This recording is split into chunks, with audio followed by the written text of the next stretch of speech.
Good morning and welcome to the Growth and Thriving Morning Mindset.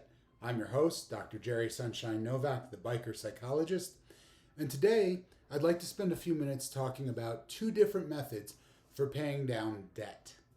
Now, if you want to thrive, and that means getting financially comfortable, financially free, one of the early steps has to be paying down debt. Debt is designed for you to lose. If you've ever heard about casinos, that the house always wins, well, when it comes to debt, the bank always wins. Whether you're getting a car loan or a mortgage or paying for things with credit cards, certainly things like a car loan that have a longer payoff period, the lender is usually required to show you a schedule of payments, and at the end of that schedule of payments will be a total amount paid. So how much you paid for the car you bought, and then with all the interest added up, how much you paid total at the end. And most of them go through that very, very quickly with you for a reason. If you slow down and read that, you will see that in many cases, you end up paying almost double for the car.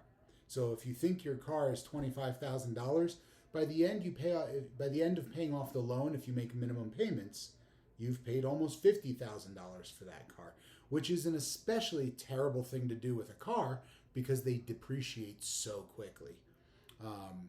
Same thing with buying a house doesn't depreciate typically, it appreciates, but still, by the end of a 30-year mortgage, you will have paid substantially more than the cost of the house. Anything you buy on a credit card, same deal. Minimum payments are intended for you to essentially never be able to pay off your purchases and to just continue paying the lender interest. So there are two primary methods for paying off interest. It's funny, financial experts or other financial coaches argue vehemently over which approach they prefer. And I think it's a silly argument personally, because first of all, whichever option gets your debt paid down is the one that's better, right? It doesn't matter which one I like better. It matters which one gets you out of debt.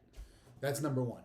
Number two, the two methods are like 75% the same with a couple of minor differences.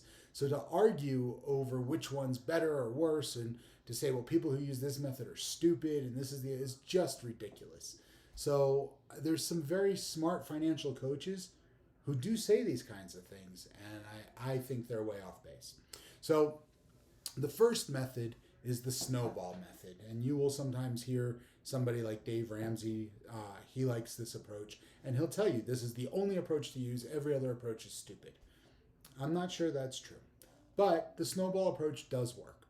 The snowball approach says you take your smallest balance bill. So if you have an auto loan, a car loan for $15,000, you have a mortgage with $350,000, but you have a credit card with $10,000 and a credit card with $2,000.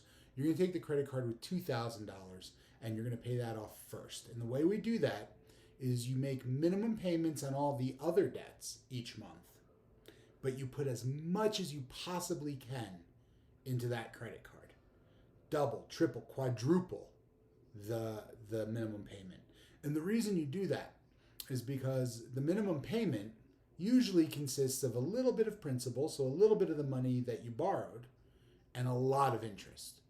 So once you pay that minimum payment, so if the minimum payment's $30, anything over that $30 gets applied to the principal and actually knocks down the amount you owe.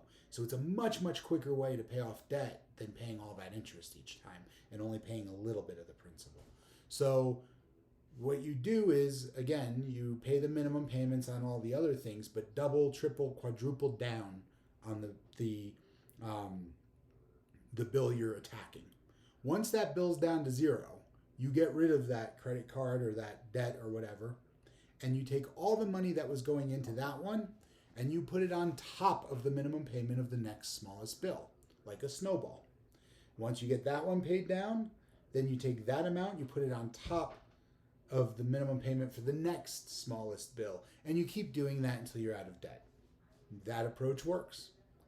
And by the way, in all these approaches, if you find yourself with extra money, if you find yourself, you get a raise at work, you have more money coming in, you inherit some money, the smartest thing you can do to get out of financial dire straits is put it against those debts. Before you go and buy yourself some fancy new toys, a PS5, before you go and put it in investments, get rid of the debt.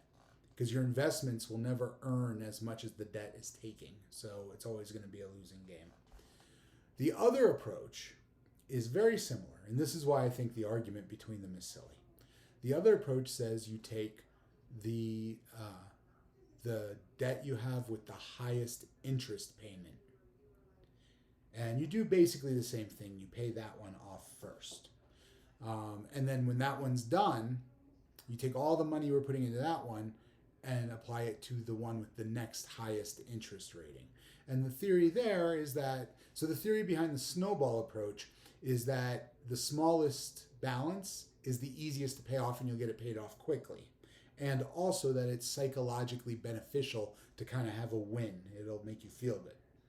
The idea behind doing the largest balance first is that's the one that's costing you the most. It's hurting you the worst. And so by paying that one down, then you limit the hemorrhaging a little bit and you can go to the next highest one.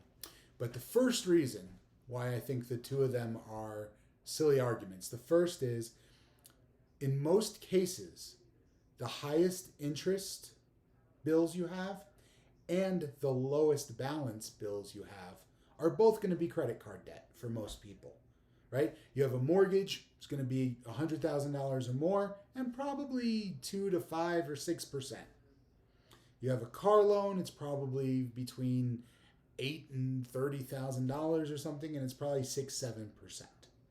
Credit card is probably going to be, for most people, $10,000 or less, and sometimes up to 20, 22, 28% interest. So that's both the smallest balance and the highest interest. Same bill. And honestly, if you have two credit cards and one has $2,500 balance with 22% interest and another one has a $4,000 balance with 15 or 18% interest, they're basically the same. It doesn't really matter. You can pay the lower one, the lower balance off first, or you could pay the higher interest off first. It doesn't matter. So the only cases where I could see if it matters is if you have, for example, one credit card that has a $300 balance and one credit card that has a $10,000 balance.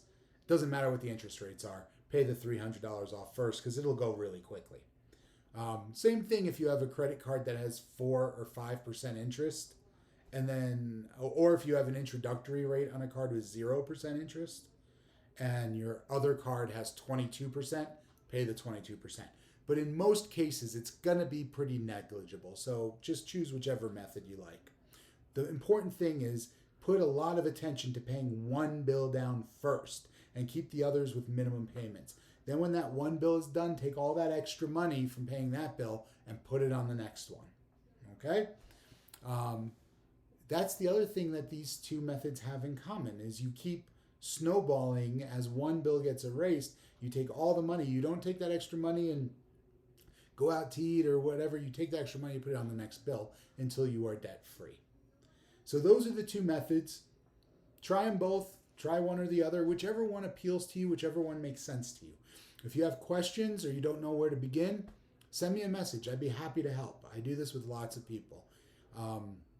If you feel like there's no extra money to put onto an additional bill, also contact me. I promise I will help you find some extra money. You will be surprised at the impact a small amount extra, a few extra bucks each month can have over time getting out of debt. It may start with baby steps, but it's the key to financial freedom and thriving. So give it a try. Let me know how you make out. I'd love to hear from you. Until next time, Dr. Jerry Novak, the biker psychologist, saying keep growing until you're thriving.